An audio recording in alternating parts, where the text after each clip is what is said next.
विद्यार्थी मित्रों YouTube channel पर आपનું સ્વાગત છે। આજના એપિસોડની અંદર આપણે એડવર્બ ક્લોઝ ઓફ રિઝલ્ટ વિશે માહિતી મેળવીશું।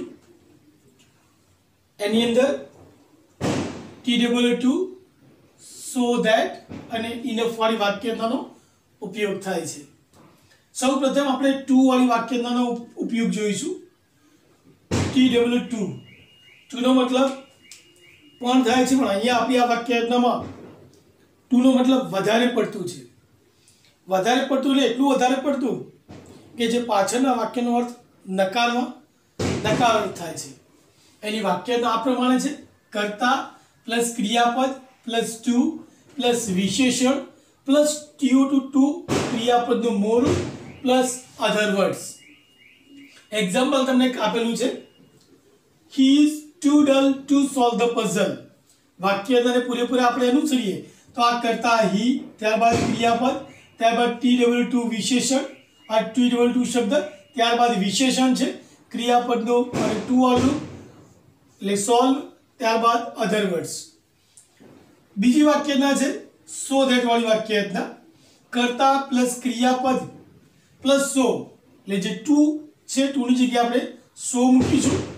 જે વિશેષણ, ત્યારબાદ વિશેષણ સો અને ધેટ વચ્ચે મુકાશે એટલે કે સો પ્લસ વિશેષણ પ્લસ ધેટ, ત્યારબાદ કર્તા। આ કર્તા એટલે જે તે વ્યક્તિ આપણે જે વાક્યને શરૂઆતમાં કર્તા તરીકે આપી છે એ કર્તાનું સર્વનામ અહીંયા મુકાશે। એટલે એક સર્વનામની સાથે સહાયકારક ક્રિયાપદ તરીકે જો વાક્ય વર્તમાન કાળમાં હશે તો કેન મુકાશે, વાક્ય ભૂતકાળમાં હશે તો કુડ મુકાશે। કેનની જગ્યાએ તમે વિલ પણ મૂકી શકો છો અને કુડની જગ્યાએ વુડ મૂકી શકાય છે। એટલે કેન કે કુડ અથવા વિલ કે વુડ, ત્યારબાદ નોટ ક્રિયાપદનું મૂળ રૂપ અને ત્યારબાદ અધર વર્ડ્સ। આપણને આ વાક્ય એડવર્બ ક્લોઝ ઓફ રિઝલ્ટની ધોરણ 9, 10, 11 અને 12 ની અંદર કમ્પ્લીટ સેન્ટેન્સીસમાં આ એક્સરસાઇઝ પૂછાતી હોય છે કે આ ટોપિક પૂછાતો હોય છે। તમને એક્ઝામ્પલ આપેલું છે અહીંયા, he is so dull that। ઉપરનું જ વાક્ય આપણે અહીંયા ટ્રાન્સફોર્મેશન કરીએ છીએ કે he is so dull that। અહીંયા જે કર્તા છે એ કર્તાનું આપણે અહીંયા સર્વનામ મૂકીએ એટલે he સર્વનામ જ છે તો he નું he। ત્યારબાદ જો વાક્ય વર્તમાન કાળ હોય તો can not મુકાય। આ વાક્ય જો ભૂતકાળ હોય તો could not મુકાય। તો he is so dull that he cannot, ત્યારબાદ ક્રિયાપદનું મૂળ રૂપ સોલ્વ ધ પઝલ। એ એટલો બધો ડલ છે કે એ પઝલ પણ સોલ્વ કરી શકે તેમ નથી। બીજું વાક્ય આપણે Mihir is so shy that. Mihir એટલો બધો શરમાળ છે, પાછળનું વાક્ય આપણે જાતે વિચારવાનું છે કે એનું શરમાળ હોય એનું પરિણામ શું હોય એ આપણે વિચારવાનું છે। શરમાળ હોય તો શું હોય તો બીજા વિદ્યાર્થીઓ સાથે ભળી શકે નહીં, બીજા સાથે વાતચીત ના કરે, બરાબર છે। તો આપણે એનું પરિણામ વિચારીએ કે Mihir is so shy that. મિહિરનું સર્વનામ ही, સહાયકારક ક્રિયાપદ કેન નોટ, કારણ કે વાક્ય વર્તમાન કાળ છે તો he can not mix with others, બીજાઓ સાથે એ ભળતો નથી। ત્યારબાદ ઇનફની વાક્યરચના જોઈએ તો કર્તા પ્લસ ક્રિયાપદ, ત્યારબાદ વિશેષણ। ટુમાં ટુ પછી વિશેષણ આવતું, ઇનફમાં ઇનફ પહેલા વિશેષણ આવે એટલે વિશેષણ પ્લસ ઇનફ પ્લસ ક્રિયાપદનું ટુ વાળું રૂપ પ્લસ ક્રિયાપદનું ટુ વાળું રૂપ અને પ્લસ અધર વર્ડ્સ। દાખલા તરીકે વાક્ય આપે he is clever enough to cheat anybody। એટલો હોશિયાર છે કોઈને પણ છેતરી શકે। એ જ વાક્યમાં આપણે ઇનફ, જો વાક્યમાંથી ઇનફને દૂર કરવાનું હોય તો પાછળનું વાક્ય નકારને પણ હકાર બનશે। તો he is so clever that he can, એટલો બધો હોશિયાર છે કે કોઈને પણ છેતરી શકે। he is so clever that he can cheat anybody। વિદ્યાર્થી મિત્રો એક્સરસાઇઝ માટે વધારે વાક્યો જોઈએ આપણે। વિદ્યાર્થી મિત્રો વધુ ઉદાહરણ દ્વારા આપણે આ ટોપિકને સમજવાનો વધારે પ્રયત્ન કરીશું। વધુ એક્ઝામ્પલ તમને આપેલા છે, they walked so slowly that। એ એટલું ધીમું ચાલતા હતા કે તેઓ સમયસર સ્ટેશને પહોંચી શકે નહીં, તેઓ ઓફિસમાં પહોંચી શકે નહીં।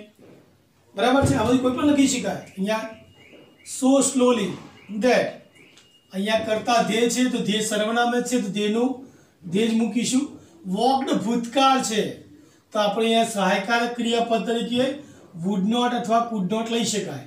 તો they could not reach the school, reach the office, કોઈ પણ શબ્દ લઈ શકાય.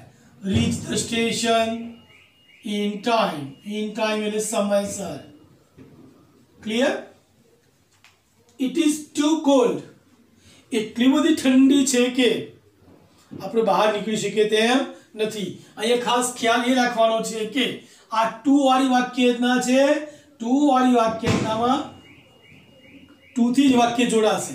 તો it is too cold to go outside, it is too cold to go outside. ત્યારબાદ Meera is mature enough, Meera એટલી બધી પરિપક્વ છે કે એ કોઈ પણ વાત સરળતાથી સમજી શકીએ. તો ઇનફ વાળી વાક્યમાં પણ પહેલું તો ક્રિયાપદનું ટુ વાળું મૂકવાનું છે. તો ટુ અન્ડરસ્ટેન્ડ, સમજવું એટલે to understand the matter, matter એટલે બાબત. તો Meera is too mature to understand the matter. Rohan is so tall, Rohan એટલો ઊંચો છે. ઇનફમાંથી આપણે સો ધેટ વાળી જે વાક્યરચના બનાવીએ એ વાક્યરચના છે. અહીંયા એટલો ઊંચો છે કે પંખાને અડકી શકે, સ્વિચ બોર્ડને અડકી શકે, ઝાડ પર ચડી શકે. બરાબર છે, આમાંથી કંઈ પણ લઈ શકાય. સો ધેટ વાળી વાક્યરચના છે. રોહનનું સરનામ મુકાશે તો સૌપ્રથમ આપણે મૂકીશું હી. વાક્ય વર્તમાન કાળ છે તો કેન, તો he can touch the switch board, he can touch the switch board. ત્યારબાદ she looks so beautiful, એ એટલી સુંદર દેખાય છે કે એ બ્યુટી કોન્ટેસ્ટ જીતી શકે, કોઈને પણ આકર્ષી શકે. સો ધેટ વાળી વાક્યરચના છે તો પહેલા જે સર્વનામ હોય સર્વનામનું સર્વનામ, વાક્ય વર્તમાન કાળ છે તો she can win the beauty contest, she can win the beauty contest. Clear? ત્યારબાદ Rohan is so short that, Rohan એટલો નીચો છે, રોહન એટલો નીચો છે કે તે સ્વિચ બોર્ડને અટકી શકે તેમ નથી, ઝાડ પર ચડી શકે તેમ નથી, વંડો ઠેકી શકે તેમ નથી. રાહુલની આપણે કર્તા વિભક્તિ મૂકીશું તો રાહુલનું સરનામ થશે અહીંયા હી, તો he can not touch the fan, he can not touch the ceiling, he can not touch the switch board. The mangoes were so sour that, કેરીઓ એટલી બધી ખાટી છે કે, અહીંયા સર્વનામ મેંગોઝ કર્મ છે તો અહીંયા કર્તા તરીકે આઈ વી કોઈ પણ લખી શકાય. આઈ લખી શકાય, વી લખી શકાય, યુ લખી શકાય, હી શી લખી શકાય. તો આઈ વી યુ અને વાક્ય ભૂતકાળમાં છે વેર આપેલું છે તો that I could not, we could not eat them. અહીંયા મેંગોઝની કર્મ વિભક્તિ મૂકીશું તો we can not eat them. It was too dark, too વાળી વાક્યના છે. એટલું બધું અંધારું હતું કે અમને કંઈ દેખાતું નહોતું. તો it was too dark to see anything, to see anything. વિદ્યાર્થી મિત્રો વધુ ને વધુ વાક્યોની પ્રેક્ટિસ કરજો. કંઈક પણ તકલીફ જણાય તો વોટ્સએપ પર મને લખી જણાવજો. બરાબર, મળીએ નેક્સ્ટ વિડીયોની અંદર.